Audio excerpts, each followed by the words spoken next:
moving into step 7, here's where you start to monetize that. They begin to say nice things about you. And actually recently with the new bill that was passed, you can collect testimonials, right? So, and there's some caveats there to clear. Do check with your compliance, your broker dealer, your RIA, whatever the situation may be. Check with them. But in a general sense, you can begin to collect testimonials and reviews, basically.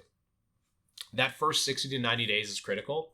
So as you're continuing to market to them, building that brand exposure, maybe they didn't know you had a book, but because they saw your ad still passively, which by the way, the ad cost should go down if you choose who to market to, like an actual person, as opposed to a general like criteria, to be clear. The marketing agency you work with should be able to explain a lot of that to you. But that first 60 to 90 days is critical for the relationship to work fully. This is where you're going to roll out the red carpet.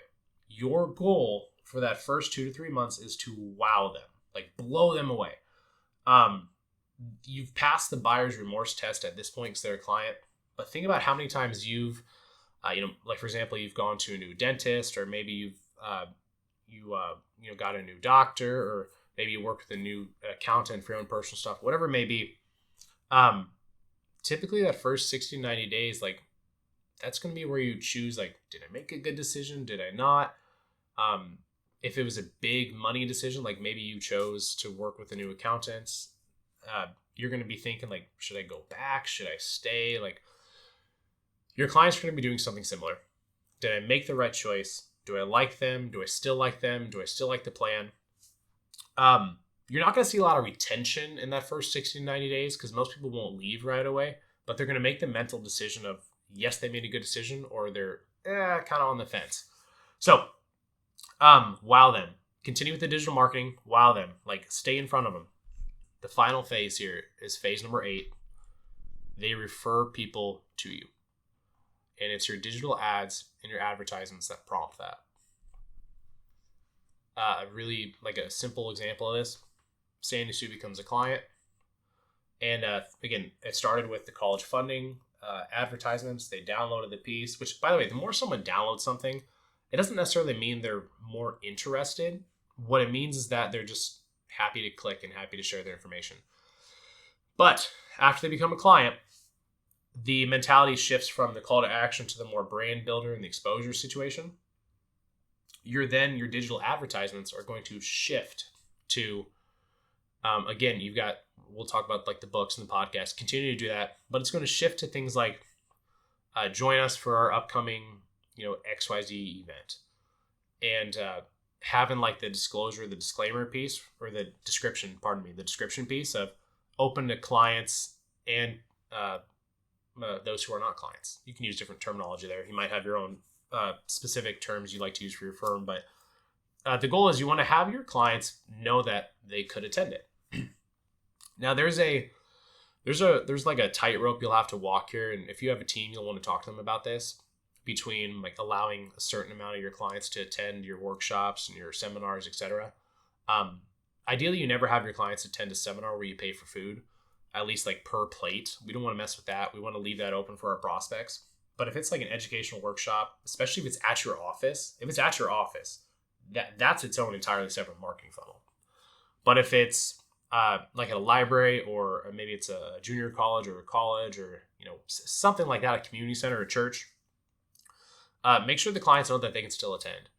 And sometimes you'll have clients that just joined you like 4 or 5 months ago show up to attend another workshop around a specific topic, and they might tell you they're coming, they might not. But again, they saw the ad, and more than likely, they don't want to go to these events alone. Specifically women, which are, by the way, women are way more inclined to refer someone in the financial services arena than men are. But women typically will not want to attend those events by themselves. So a lot of times you'll have a new client of yours who's a woman. They'll bring a friend of theirs to that event. And if that friend's not a client of yours, that's just an opportunity. So again, that's the referral piece of it. Again, just like in the beginning, no one can work with you until they know about you.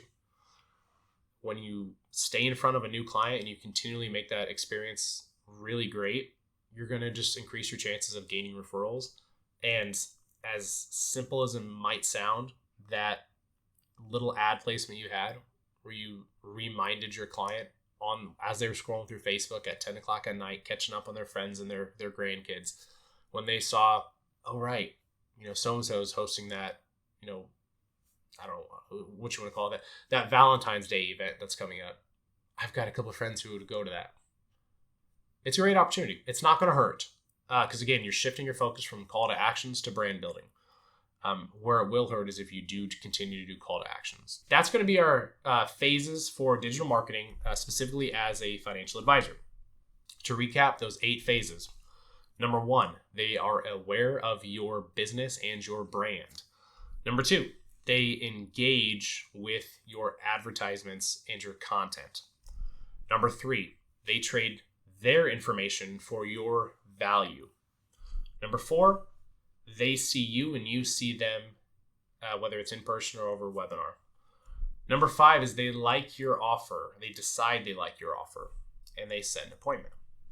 Number 6, skipping ahead, is now they become a client.